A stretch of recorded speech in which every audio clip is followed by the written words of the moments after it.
O vídeo a seguir não se trata de recomendação de compra ou venda de ativos. Nosso conteúdo tem caráter educativo e informativo.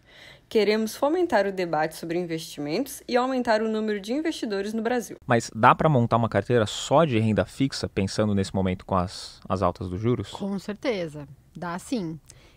A minha carteira tem bastante renda fixa. Atualmente eu tenho poucas ações, né? Eu tenho só aquelas que eu realmente acho que vão valorizar muito. Mas eu tenho a grande maioria de renda fixa. É que é aquela coisa, sempre tem alguma oportunidade, né? O que vai acontecer é que a sua régua vai ficar mais alta. Então, por exemplo, antes, se você aceitava comprar uma ação que podia render 10% ao ano, com a Selic a 2% ao ano, agora com a Selic a 12%, você não vai mais aceitar comprar essa ação. Então, você vende essa ação e a sua barra tem que estar mais em cima e você tem que imaginar que você vai ter um retorno de 20%, de 30%, para que aquele risco valha a pena, né? Senão não vale mais a pena investir. Então, todo mundo faz esse cálculo e todo mundo vai tirando aí de algumas ações que acha que não vão crescer. As empresas que mais se prejudicam geralmente são as empresas de growth, né? De crescimento, de tecnologia, que são empresas que dão prejuízo.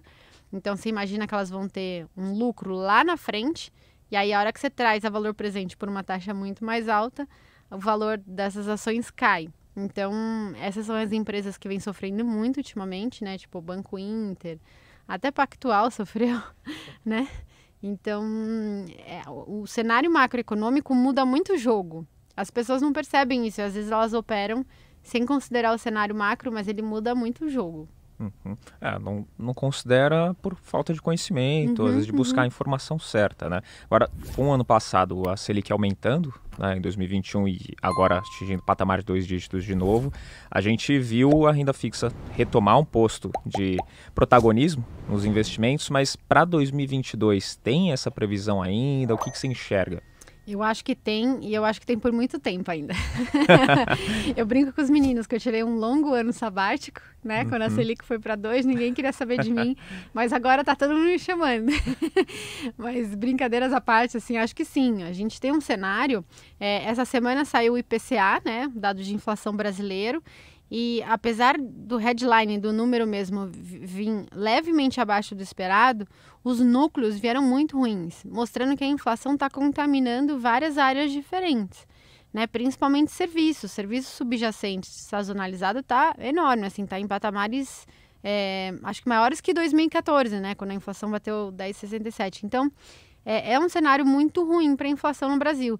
E hoje saiu o CPI, né, o dado de inflação americano, que também veio muito ruim.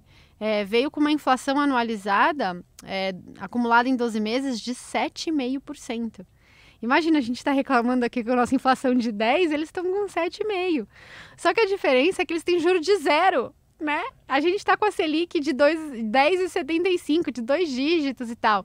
Eles estão com juro de 0. Então, assim, eu acho que a inflação é um jogo que veio para ficar. Não digo para os próximos 10 anos, mas assim, para esse ano e para o ano que vem, veio para ficar. Até a curva de juros está precificando que ela vai cair em algum momento, o relatório Focus está precificando que vai cair em algum momento, os próprios americanos estão precificando que em algum momento volta a cair. Eu não acho, assim, eu tô vendo os núcleos ainda muito ruins, a Omicron ainda pairando pelo ar, então você ainda tem restrições de oferta, né? Tem gente que ainda não está voltando para o trabalho, isso está se prolongando mais do que deveria. A cadeia de chips, por exemplo, para automóvel, eles estão falando em mais 1 ou 2 anos para normalizar. Ou seja, eu acho que é um cenário que vai se estender mais, né? E, portanto, vamos ter que conviver com juros mais altos. Ou seja, operar a bolsa nesse cenário vai ser mais arriscado.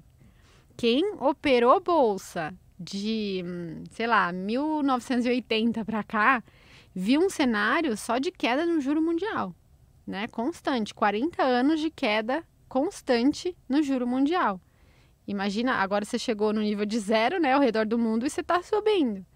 Então, olha que mercado diferente, né, que a gente vai pegar agora. E mercados, inclusive, que os gestores profissionais não pegam faz tempo. Então, essa é a hora de tomar cuidado.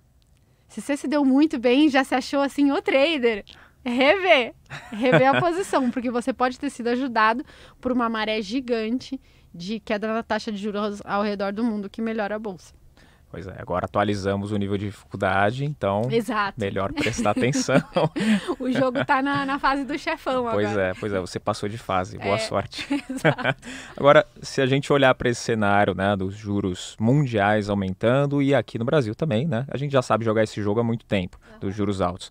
Mas onde estão as melhores oportunidades da renda fixa nesse cenário? Por enquanto, eu tô achando que estão nos pós-fixados. O pessoal fica muito com vontade de ganhar mais, de ganhar muito mais do que a Selic, e esquece que em épocas de aumento de taxa de juro, os títulos pré-fixados e IPCA+, eles tendem a dar prejuízo. Então, agora é a hora de você se contentar com render Selic. Ou então, você vai render um pouquinho mais do que a Selic, investindo, por exemplo, em títulos de crédito, mas de curto prazo, né? Pós-fixados e tal. Ou então, pega um fundo imobiliário de recebíveis, um pouco mais, com menos volatilidade, né? Que funciona muito parecido com uma renda fixa. Ou então, se você for para as ações, pega ações de dividendos, né? Que são ações de empresas mais conservadoras, mais defensivas e que pagam dividendos. Então, quando o juro aumenta, elas pagam mais. Então, eu acho que agora é hora de você ir para os pós-fixados, para você se manter no jogo vivo e para você não ser atropelado por essa onda de inflação mais alta e, como consequência, juro mais alto também. Espera os juros subirem. A hora que eles subirem e a gente achar que a gente vai para uma tendência consistente de queda, aí a gente volta aí para os pré-fixados e IPCA+. Mas, por enquanto, eu estou conservadora ainda. Pós-fixado, que você falou, você não perde, né? Não vai sofrer com marcação a mercado, não tem esse tipo de coisa. Tá? Então, para quem vai investir, é mais conservador mesmo. Muito mais conservador. Só que o lado bom de você estar conservador hoje é que hoje você ser conservador te paga 10,75% ao ano. E ao longo das próximas 2 reuniões do Copom, eu acho que isso vai para 12,5%, que é equivalente a um juro de 1% ao mês.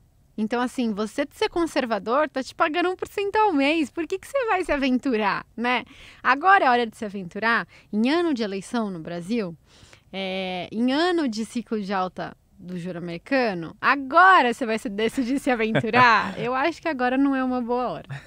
Logo agora, né? Logo agora. Tem tanta oportunidade. Agora, tem alguns títulos em renda fixa, né, que as pessoas não têm tanto conhecimento, até quando vêm conversar comigo, elas têm um pouquinho de dificuldade de entender como eles funcionam, que é o CRI, o CRAS, debentures. Esse tipo de crédito privado tem boas oportunidades? Vale a pena? Eu acho que no mercado secundário você consegue boas oportunidades que estão perto de vencer e são pós-fixadas. Eu não sei como é que tá, mas eu lembro há um ano atrás, mais ou menos, que você tinha títulos como CRI do Ipiranga a 150% CDI. Alguma coisa nesse estilo. CRI da Cirela, por aí também. Então, assim, tinha muita coisa boa nesse sentido. E agora que os juros estão subindo, você passa a ganhar um retorno bem maior.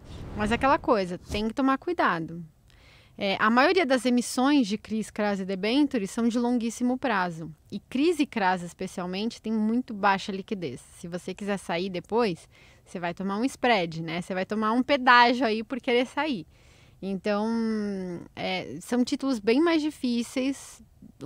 Existe uma outra oportunidade? Existe, mas são títulos que eu não gosto para o momento atual. Eu prefiro que você fique em títulos de curto prazo. Por isso que o mercado secundário de CRIs, CRAS e debêntures, se ele te der uma oportunidade de você entrar numa de curto prazo, pós-fixada, acho que pode ser legal sim. Tem oportunidades boas, então. Sim. Mas aí mesclar com a carteira, né? Você falou, se for para curto prazo, é melhor. É melhor, espera a eleição passar, vamos ver quem ganha, vamos ver qual vai ser a nova equipe econômica, vamos ver quais as políticas que vão ser adotadas, né? Então, assim, vai manter o teto de gastos? Não vai manter? Porque vamos lembrar que em 2016, quando a gente não tinha teto de gastos, o juro longo no Brasil era 16,5%. Então, a gente olha, às vezes, o juro longo a 11, 12, fica todo animado de se travar para a aposentadoria. Só que, se eles flexibilizarem o teto de gastos, vai voltar para lá, né? Porque tiraram a âncora fiscal. Então, acho que isso é relevante, assim. Temos que tomar cuidado. A gente já passou por isso, né? Então, nada como olhar para o passado para poder se posicionar e entender melhor o futuro, né? O que vai acontecer.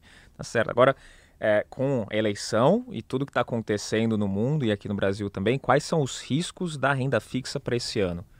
Eu acho que o maior risco é o fiscal.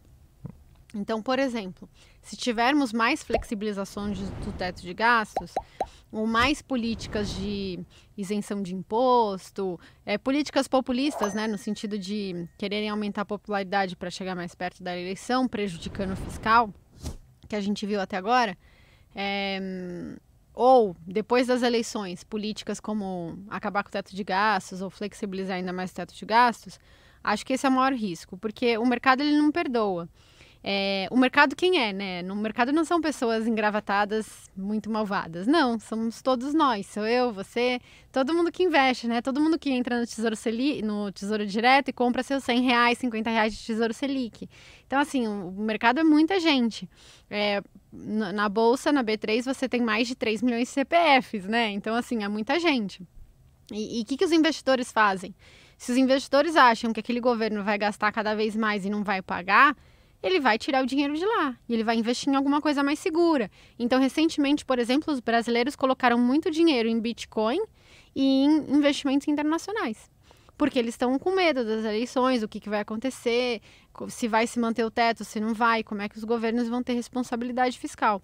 Então, eu acho que esse é o maior risco, porque se eles flexibilizarem o teto mais uma vez, ou se eles não melhorarem o fiscal de alguma forma, eu não vejo como a gente pode voltar a ter juro baixo. Eu acho que o juro vai continuar subindo. O maior problema, o maior risco mesmo é a parte fiscal. É isso. E a inflação, se não tiver né? o teto, a inflação sempre. A inflação ela propriamente é uma derivada do risco fiscal, porque na pandemia a gente começou a fazer os auxílios emergenciais e o câmbio foi para 6. Né? Foi uma das maiores desvalorizações. E isso bateu no preço da gasolina e no preço do gás de botijão, que são muito indexados, né, ao dólar. E em commodities também, em geral. Então, assim, a própria desvalorização cambial gera inflação. Então, o risco fiscal, ele bate obrigatoriamente na inflação. Muito obrigado por assistir até aqui. Estes são alguns vídeos que vão potencializar seus investimentos.